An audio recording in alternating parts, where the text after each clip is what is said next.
السلام علیکم ورحمۃ اللہ وبرکاتہ نحمده ونصلی علی رسولہ الکریم اما بعد۔ آج کا سبق سن لیجئے۔ آج کے سبق کی سرخی ہے سخاوت سے دوستی کیجئے، پارٹ نمبر 100۔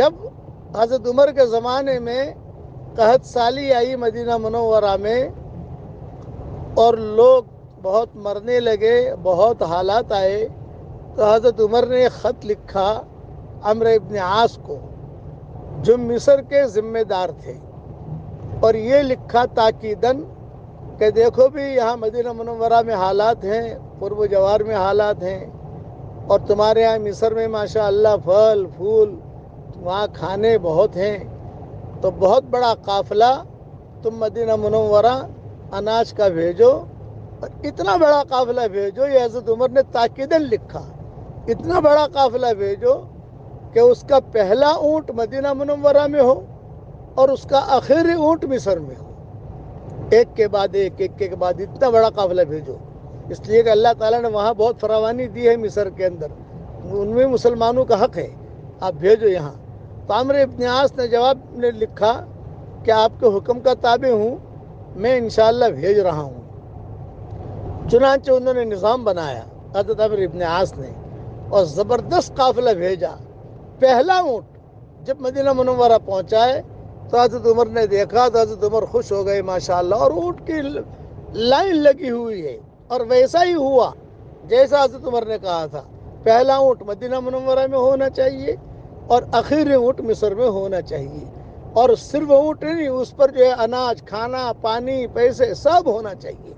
چنانچہ یہ آیا تو حضرت عمر رضی اللہ تعالیٰ عنہ نے عبد الرحمن ابن عوف کو بلایا، اور دوسرے عبد الرحمن ابن عوف کا نام تو مجھے پکا یاد ہے، اور دوسرے صحابہ کو بلایا، اور بلا کر کہا کہ لو بھئی چلو، یہ ایک گھر میں یہ اناج بھی دے دو، یہ اونٹ بھی دے دو، اور ان لوگوں سے کہو کہ اناج تھوڑا تھوڑا استعمال کریں، اور اونٹ کو ذبح کر کے اس کی چربی سے سالن بناویں، اور گوشت بھی سکھا کر رکھیں، کئی دنوں تک چلے گا انشاءاللہ، اور اس کے چمڑا بھی سکھا دیں، اس سے اپنے جوتے بنا لیں۔ جوتے بھی نہیں تھے صحابہ کے پاس کہ اس سے اپنے جوتے بنا لیں، اور جو ہے یہ جب تک اللہ تعالیٰ وسعت نہیں کرتا ہے تب تک یہ کرتے رہو۔ یہ کام انہوں نے یہ انتظام کیا، اور ہر گھر میں ایک اونٹ مع سامان کے۔ جب مدینہ منورہ سے فارغ ہو گئے پھر بھی اونٹ بچ گئے، کافی اونٹ تھے، پہلا اونٹ مدینہ میں ہے، آخری اونٹ مصر میں ہے، تو کتنا قافلہ ہوگا بڑا۔ تو انہوں نے جو ہے قرب جوار کے اندر لوگوں کو کہا کہ تم جو ہے وہاں جاؤ اور ایک ایک گھر میں ایک ایک اونٹ دے دو مع سامان کے، اور ان کو تاکید کرو، اور ان کو یہ تاکید کرو کہ یہ ایک دم سے نہ کھا لے، تھوڑا تھوڑا کر کے چلے، اور جن بوریوں کے اندر اناج آیا ہے ان بوریوں کو لحاف کے کام میں لے لو۔ سردی ہوتی تھی اس وقت میں کہ وہ لحاف کے کام لگ جائیں گے، تمہارے سوٹر بن جائیں گے۔ یہ حضرت عمر نے ترتیب بنائی۔ پھر کچھ اونٹ بچ گئے تو حضرت عمر نے حضرت زبیر کو بلایا اور کہا بھی اسے نجدے لے جاؤ، نجدے لے جا کر تقسیم کرو۔ حضرت زبیر نے معذرت کر دی، میں نہیں آ سکتا۔ حضرت عمر نے کہا ایسے خیر والا کام تمہیں قیام مرتے دن تک نہیں ملے گا، لیکن ان کی معذوری تھی، وہ نہیں گئے۔ پھر حضرت عمر نے حضرت طلحہ کو بلایا، بھئی تم یہ کام کرو، وہاں لے جاؤ۔ انہوں نے معذرت کر لی۔ حضرت عمر کہنے لگے اتنا بڑا خیر کا کام تمہیں نہیں ملے گا، نہیں میری معذوری یہ ہے وہ، چلو ان کو منع کر دیا۔ پھر حضرت عمر نے ابو عبیدہ کو بلایا، اور ابو عبیدہ کو بلا کر کہا بھی تم یہ کام کرو۔ چنانچہ حضرت ابو عبیدہ رضی اللہ تعالیٰ عنہ تیار ہو گئے اور کہا میں لے کے جاتا ہوں۔ بڑا مجاہدہ تھا اونٹوں کو لے کر نجدے تک پہنچنا، اور پھر اونٹ کو کبھی ادھر ادھر گم ہو جائے پھر وہاں جا کے تقسیم کرنا۔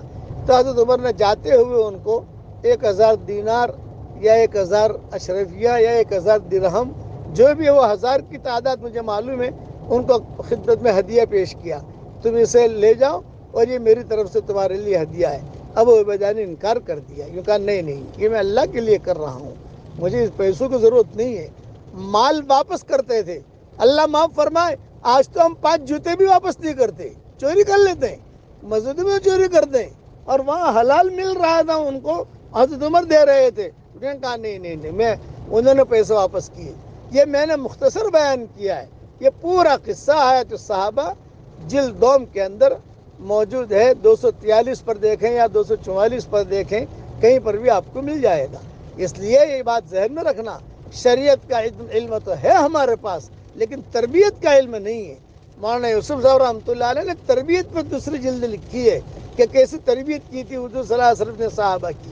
اب پڑھ لیجئے میرے ساتھ، حسبنا اللہ و نعم الوکیل، حسبنا اللہ و نعم الوکیل، حسبنا اللہ و نعم الوکیل. اڑتے بیٹھتے اسے پڑھتے رہا کیجیے. اللہ تعالی ہم سب سے راضی ہو جائے. آمین. وآخر دعوانا ان الحمد للہ رب العالمین.